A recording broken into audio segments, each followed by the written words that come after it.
even though the dance form I do is 2,000-year-old dance form, I don't do things which people used to do at that point.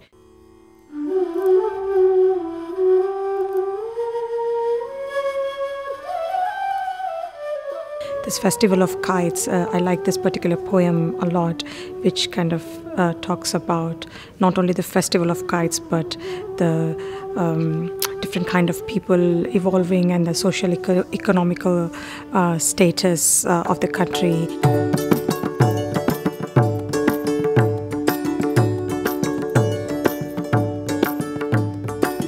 We've just finished our second day.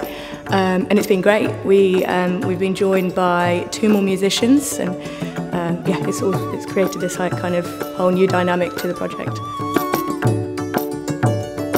This is fairly experimental from what I can feel at the moment, and if you look at the instruments that are being played, we're playing an udu, we're playing a mardala, which is usually an Odissi dance percussion instrument, and these are not usually found in the repertoire of Kathak at all. It's very much, for me, sort of the beginning stages, sort of getting to grips with what's already been prepared in the first phase and going from there. So far whatever work I have created is mainly very autobiographical. It's my journey and looking very internally. So this is one of the very few pieces which kind of looks outward, and it looks at the different people and the society in a very different way. So it was a very different approach.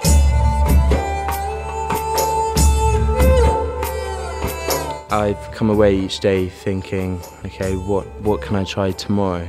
And it's been a really nice process being able to have that opportunity to come in with new ideas, see what works, what doesn't. The last production which I did, I had lighting incorporated in my R&D itself. So I like the way lighting makes me change a bit of my choreography. And I was also wondering if that would happen if I would include another tier of set, because I really see that as one of the very important aspects of the piece. So we started by looking at a whole range of images of the festivals themselves, particularly images of the kites flying and the preparation of the kite strings, which is this really amazing visual thing where you see people putting this glass and pigment onto the strings. So you have like thousands and thousands of strings stretched along a street where they're preparing them. So what we've ended up with is taking the kite strings and stretching them across the stage and creating this design that enables them to shift during the piece.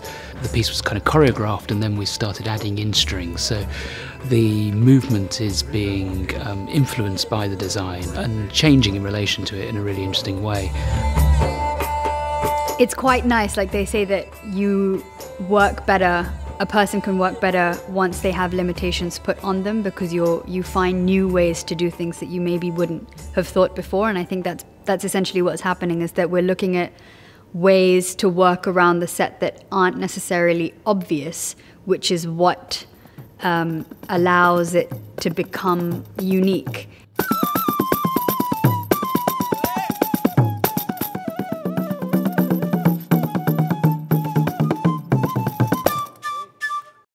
As a part of research and development of Kattam Katti, we are offering 2 days workshop in 3 different schools and 2 community groups. Each workshop comprises of 2 days, where 1 day is being given is a kite making workshop, and the second day is a dance workshop.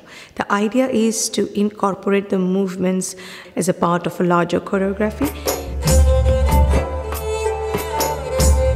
I've never done this dance before because I'm not a particular great dancer, but this has shown me that I can do it if I really try. So I really enjoy Kathak. It's like one of my favourite things to do, dance, and yeah, I think it's a nice opportunity for everybody to experience it. As an educator, I know that I'm giving my children experiences that are going to inspire them to be better learners, better people, and enjoy a better life. Urja Didi does have a way of kind of bringing together people who haven't worked together before and putting across a concept or an idea. The concept that we're exploring is so simple, but it's so beautiful. Emotions are always going to be the same, whatever era you are coming from, but the way you present that will change.